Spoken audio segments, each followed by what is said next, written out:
آج کل کنڈے منائے جاتے ہیں، اس کی حقیقت کیا ہے؟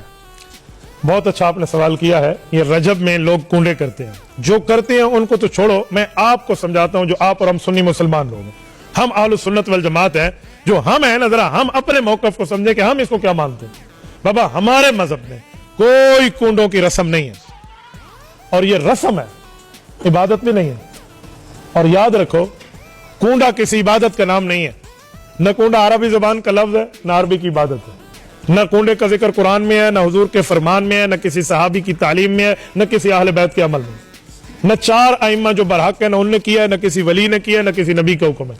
یہ 1906 میں لکھنؤ کے اندر رسم شروع ہوئی ہے، اور ہم اس کو لے کر ہمارے حضرات بیٹھ گئے۔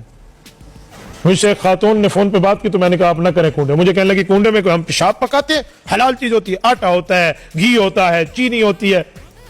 تو میں نے اسے کہا اماں جان سب کچھ حلال ہوتا ہے، لیکن یہ حضرت معاویہ رضی اللہ تعالیٰ کی وفات کے معاملے کی وجہ سے لوگ پکاتے ہیں۔ کہتے نہیں ہم تو امام جعفر صادق رحمہ اللہ کی وجہ سے۔ میں نے کہا نہیں، امام جعفر صادق کی پیدائش شوال میں ہے اور ان کی وفات شعبان میں ہے، رجب کے ساتھ ان کی وفات اور پیدائش کا کوئی تعلق نہیں۔ یہ حضرت معاویہ رضی اللہ تعالیٰ عنہ کی وفات کی خوشی میں امیر رضا تبرعی لکھنوی نے 1906 میں لکھنؤ کے اندر یہ رسم بد شروع کی ہے۔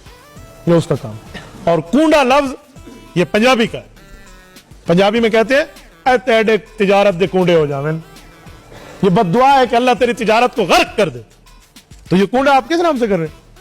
بھئی یہ چوری ٹکا آپ نے کھانا ہے تو کسی اور دن میں کھا لو، اس دن میں آپ کنڈے کی رسم بنیاد بنا کر بیٹھیں گے، یہ اللہ رسول کی تعلیم نہیں ہے، یہ شریعت کی تعلیم نہیں ہے۔